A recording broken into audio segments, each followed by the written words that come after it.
Hello everyone, welcome back to Flying Solo with Kat, and today I am super excited to talk about the Santa Monica Art Museum Fan Expo, The Fans Strike Back, for Star Wars, which is basically a small Star Wars, well, not small, but a kind of good size Star Wars museum, but it's all fan works. So all fan basically stuff that people did. Action figures and models, helmets, basically anything that has been created by the fans, which is something that is really, really cool. And I was really surprised when I even heard about it. Their whole thing is basically you get to explore a part of the largest private Star Wars collection of fan items, immerse yourself in the Star Wars universe with the event's amazing setup, see hundreds of official items, including photos, posters, costumes, life size figures, models, and one of a kind sculptures.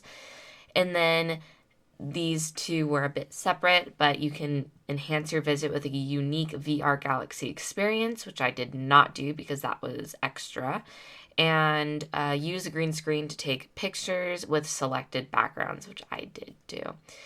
And it was really cool. It was $45 per person. I did the VIP, which basically gets you an exhibit plus skip the line, even though there was no one there.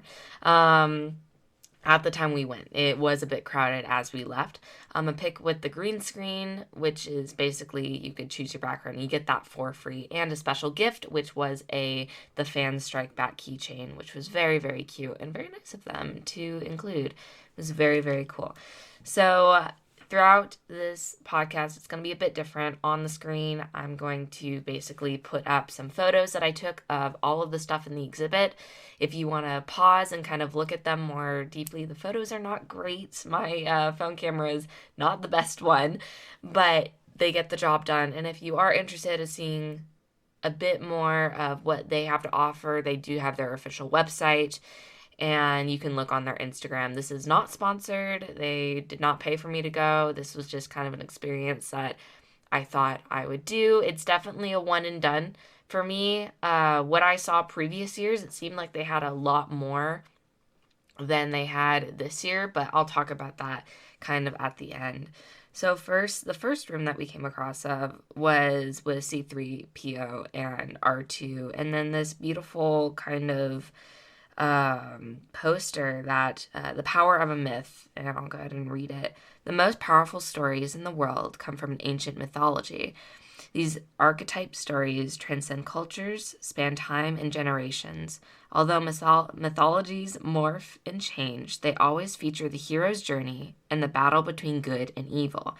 These are tales to which all of us can relate and to which we are deeply drawn. More than 4 decades ago, a cinematic saga launched that changed many of us forever. It was rooted in the depths of myth and captured the world's imagination.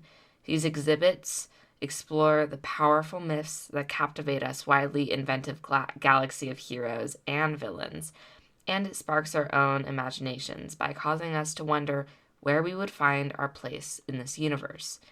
As we explore these many worlds, we also will encounter handmade objects that reflect the passions fans everywhere for this galactic saga. These objects are our guideposts and mementos that help us probe the depths of myth, remember poignant moments, and meet our favorite characters. Here we celebrate the boundless artistry and limited stories within each of us by the cultural phenomenon.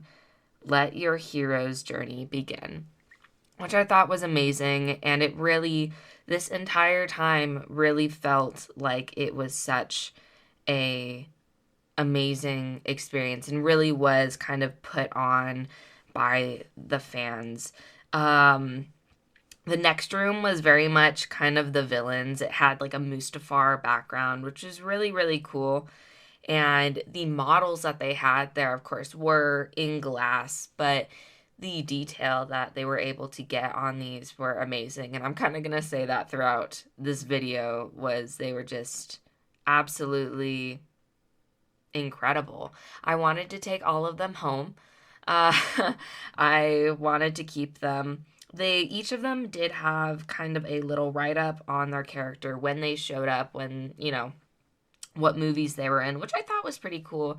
Personally, I wanted a bit more of how were they created from an artist standpoint. Of course, I wanted to see how much time did it take them to create these models, create these helmets. And for me, I wanted to know, were these mass produced? Could I buy them somewhere? Because a lot of them were amazing. The Padme Amidala one with the Anakins were just absolutely beautiful, and I would love those in my collection. But of course, they were by individual artists. And that is also another thing. I felt like, of course, this was created by the fans, but it didn't say who created it or who brought it in. So to me, that felt like you were missing a part of it because, fans collect these. And I mean, come on, I've collected a lot as well. And they give so much to Star Wars as a whole. So I would have liked to have them kind of represented and saying, hey, that's actually their piece of work that they put into, which was amazing. A lot of prequel stuff, which is great. I think prequels, there's so much you can do with it. One of my favorites that I saw there that I did post on Twitter was Alara Sakura. She looked absolutely amazing, and I wanted her so bad. She would fit right on my desk, like just right there.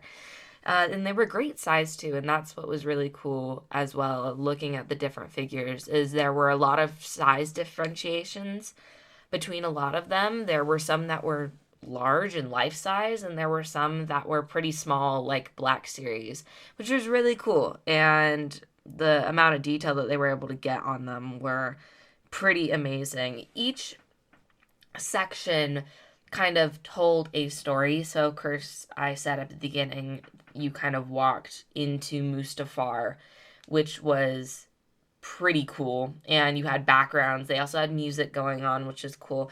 And then as you walked through, you kind of hit the Tatooine spot. So it was very much a New Hope kind of inspired. They did have a pod racer there, which I believe was young Anakin. And that was really cool to see the pod racer as well, and that was definitely Phantom Menace, but it was still Tatooine, so I felt like that section was Tatooine. Then they had another room that was kind of Hoth inspired, which was very, very cool, and then they had another room that was Return of the Jedi, like Endor or Jabba's palace themed, which was cool. I think that it was very much a lot of original trilogy and prequel trilogy, and they had a couple of EU, which I thought was very cool as well. I wasn't expecting that. I think EU and slash Legends slash Old Republic gives a lot to Star Wars, and it was really nice to see that represented with these types of figures. I wasn't expecting there to be as much, kind of look into a lot of like the bounty hunters that aren't as well represented. I mean, there were like 3 Zuckuss that I saw, which was really surprising to me. But I mean, we love our gulp shittos, so it was nice to see those represented and see that, yeah, fans really do love these characters and would like more of them. They had a very small lightsaber collection with different kyber crystals. They look exactly like the official Disney, but I don't believe they are Disney. I do believe that they might have been made, because they did have like Kit Fisto. They had, I think one of them was a Asajj Ventress, which I've been wanting Disney to sell for so long. But they looked very basic. Not that it's bad, and not that I'm hating on any of the fans that collected them, because they are definitely expensive. But compared to what I was expecting, they had a very small lightsaber collection. And I honestly wanted to know if they were Disney or if they were created by the fans. And that's where I did feel like they lost a bit of it. A lot of the write-ups were basically just explaining who used the lightsaber and why they used it and what type of form they used, which was still cool. And for a lot of fans, they will respect that. And for me, that was nice to see. But From an artist standpoint, I will say again, I wish I could have known who it was so I can go see what else they do in the community. I feel like that was where they kind of failed at the fan aspect. Of course, you're having fans come in, but I want to know who did it, why they did it. And I already know about these lightsabers. I already know about Luke Skywalker's lightsaber, the two that he had, technically Anakin's and now Rey's.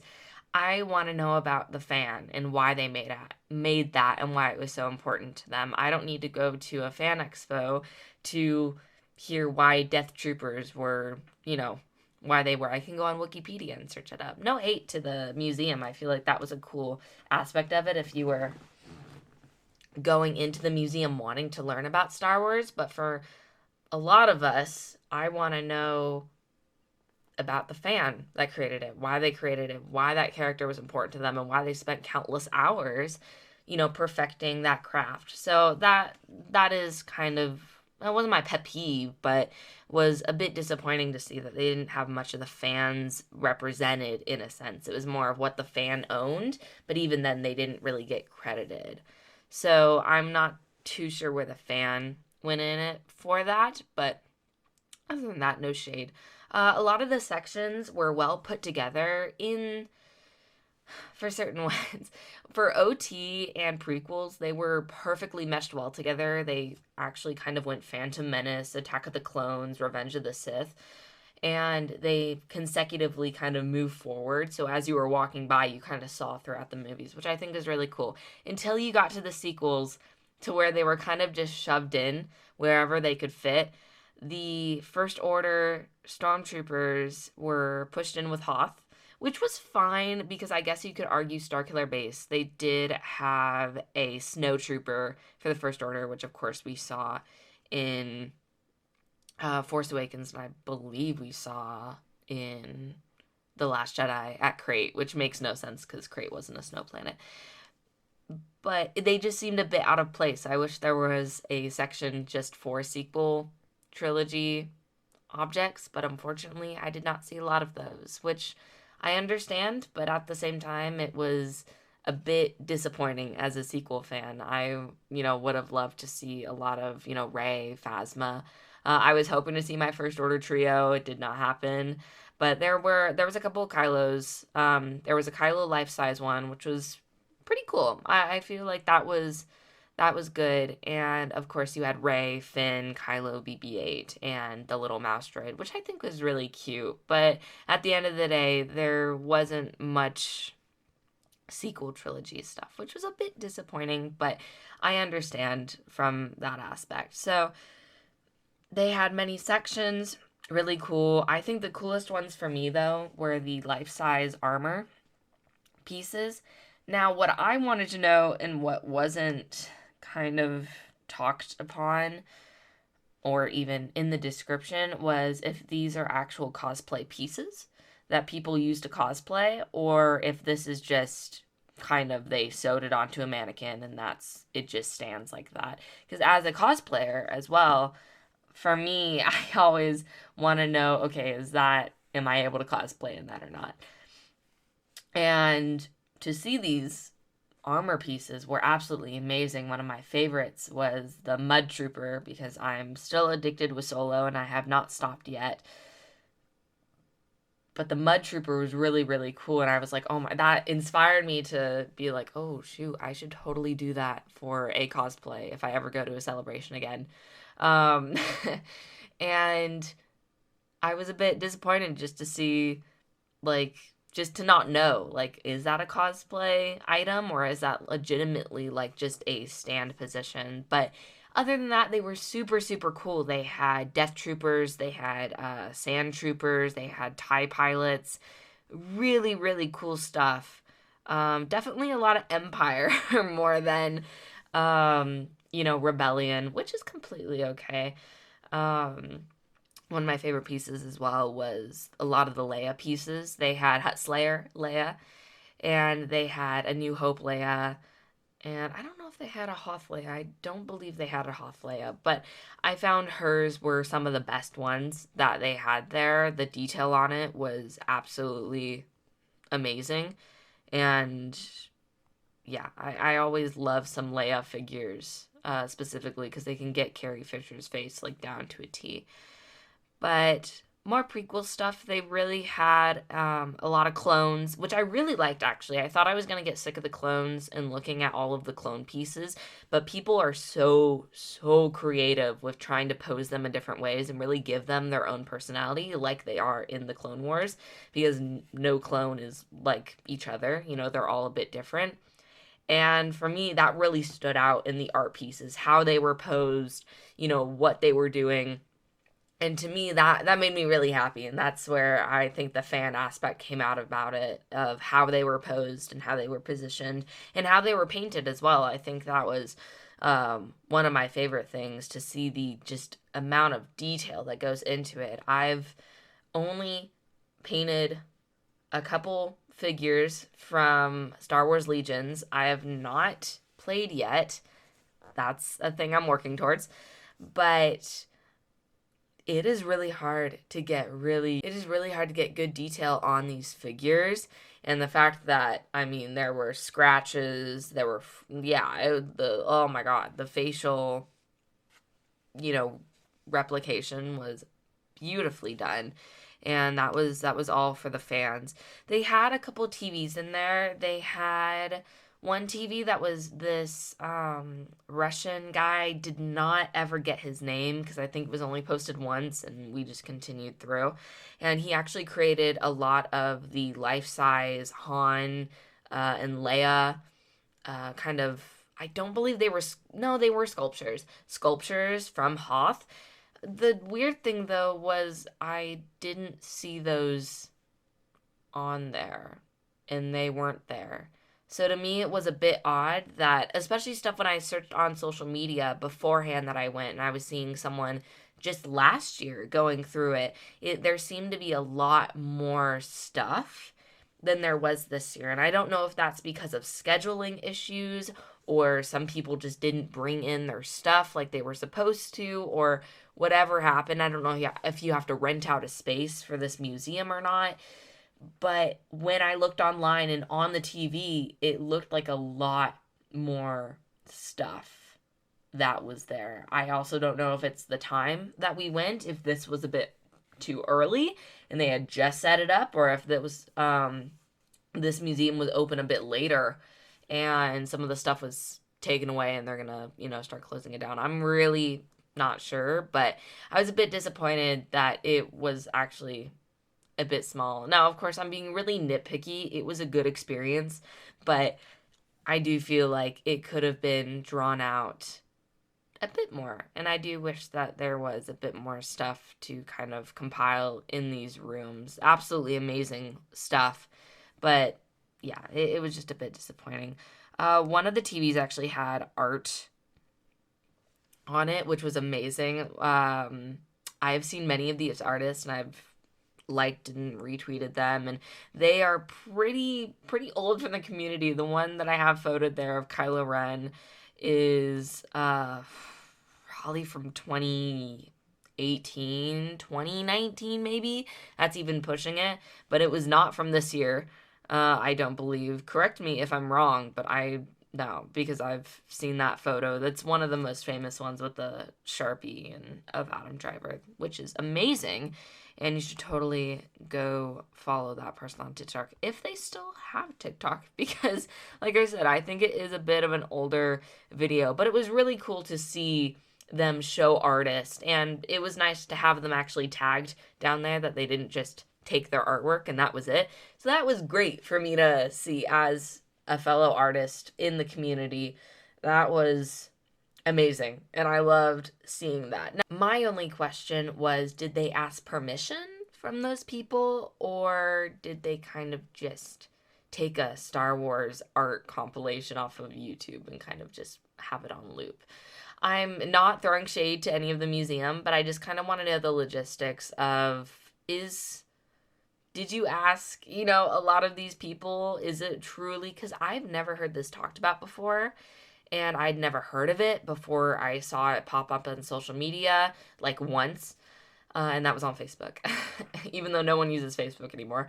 And I had never heard of it before, and I didn't even know they did this type of thing. So for me, I it kind of made me go like, okay, that's interesting. I wonder if they got all of these artists to sign off on it. The two people that were working there, the one guy was amazing with us. He was super, super nice. He helped us with the photos and kind of to do all of that. But I asked him if he knew about any of the people that did these, and he was like, no, no, no, I don't know any information about this type of stuff. It very much seemed like they kind of just hired on people to kind of work the event, but it wasn't truly fans that were running it, which was again a bit disappointed. But the guy was super nice, no hate to him. And then as well as the woman that was at the desk, she seemed a bit done throughout, because it was towards the end of the day. But I asked her because they were selling merchandise, of course, and they had lightsaber handles, which were plastic, so I did not get it. But they had posters, which they didn't have a lot of as well. They had a Rise of Skywalker poster, which I was this close to getting. I was so close to getting it. Of course, it didn't have the poster, the German poster with Hux on it, but that's okay. And I was gonna get it, and we asked her about, they didn't have it, and then I asked her about, they said that they had a cookbook, and I was like, oh, that's interesting. And we asked her about it, and she was like, oh no, we sold out. And I was wondering if it was the Disney official cookbook or if this was something a fan, a Star Wars fan created and kind of sold, you know, not official. And she was like, well, it was brown. And I was like, that does not, no, that does not do anything for me. I don't know if, what the official cookbook looks like. I just wanted to know if it was official Disney or if it was not official. And she seemed to have no idea what the hell I was talking about. So that was a bit like, are you just working here to work here, or are you actually a Star Wars fan? Which I'm not gatekeeping. You can do whatever you want to, you got a job to do. But also it was kind of like, oh, okay, this is kind of just a event that the fans really aren't a part of, but the fans get to see, and it is a lot more inclusive compared to Star Wars Celebration. But other than that, it was really, really good. One of the cool things at the end that they showed was the cardboard superheroes, which I did not. I have seen some of their stuff because the guy that does it, he did the Captain America shield, and I remember that going viral on YouTube back in, oh god, it was back then. But I remember seeing a cardboard Captain America shield, and I didn't realize it was the same guy, but it is. And he did the C3PO and R2 out of cardboard, and he also did some Grogu stuff and some X-Wings, which is really, really cool. And I also put the poster up there, so if you want to go check them out, absolutely go do that. They seem like great people. I did not see them at Celebration last year at all. Yeah, last year. Oh my gosh. Yes. I did not see them at Celebration last year, but I don't know where they are located, so they might be at the one in 2025. I have no idea, but it's really cool what they do. They kind of do a lot of STEM stuff for kids, and it's really cool what they make. So definitely go check them out. I feel like that was amazing, and that was really nice to see that they had that represented. Um, the funniest thing though too was they had a whole bunch of masks that were of um like they had a boss mask, and I almost like got scared, which was the funniest thing ever. Um and yeah, it was really cool. I just wish I could have known if these were cosplay masks or if they were just masks to wear, because yeah, all the write-ups on them basically just talk about the character. And then of course they, at the end, they had the Emperor's Throne, which I sat in, and it was very comfy.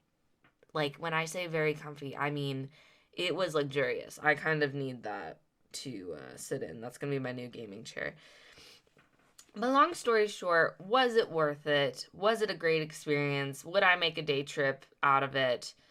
Yes and no. So let's start with the obvious. Was it worth it? Absolutely. It definitely was worth it. The artistry that goes into a lot of these that you don't really see, and a lot of the collectors that collect this type of stuff, it is really cool to see that. Now, I have not been to Rancho Obi-Wan, which I know is kind of one of the mainstream ones, and I'm still yet to go. But this one, for how small it was and how I know $45 is kind of a lot, but it was 30 for non VIP. I think that it was absolutely worth it and a great experience to have with your family, or even just to go in and see some amazing figures. It definitely inspired me as an artist to kind of continue down the Star Wars path with artistry, and definitely do a bit more painting and drawing and doing all of that. It was really nice to see that supported. Would I do it again? If they had new stuff and I knew that they had new stuff going, I might take the trip down there.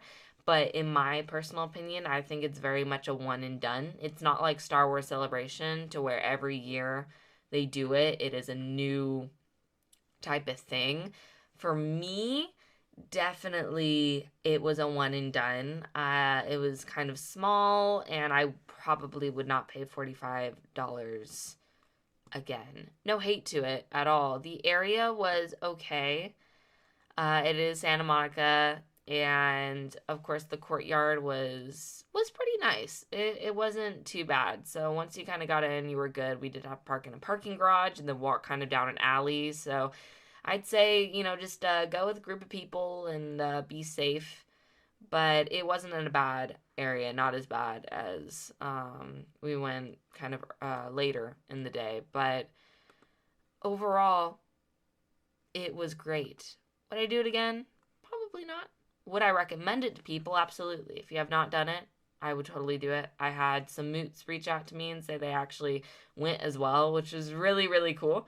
And I was glad that other people knew what the hell I was talking about because I felt like I had never heard of this existing. So I was a bit concerned that this was going to be some rinky dink type thing, but it was actually a great experience, and I was really, really happy with it. My only complaint is that they didn't kind of credit the collectors or credit the artists for that. And as I've said, like, as an artist, like, 5 times, I'm so sorry.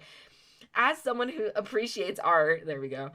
I want people to be acknowledged, and I want them to have their name on a plaque because that's what they own. And if I was a collector, I would definitely want my name there to have people come find me on, socials and kind of see what else I do and what else I do for the community. But other than that, it was really good. It was a very chill day, and overall I had an amazing time. So definitely would recommend. And yeah, this was amazing. I'm super tired though. Oh my gosh. We did a whole day down at Santa Monica, and it was, oh, I'm so tired. But anyway, guys, thank you so much for listening. I hope you go ahead and, if you're ever down in the area or you have the opportunity to, go check it out if you can. Go on their website and buy tickets, and go show some Star Wars support. So, anyway, guys, thank you so, so much for listening and watching, and I will see you in the next one.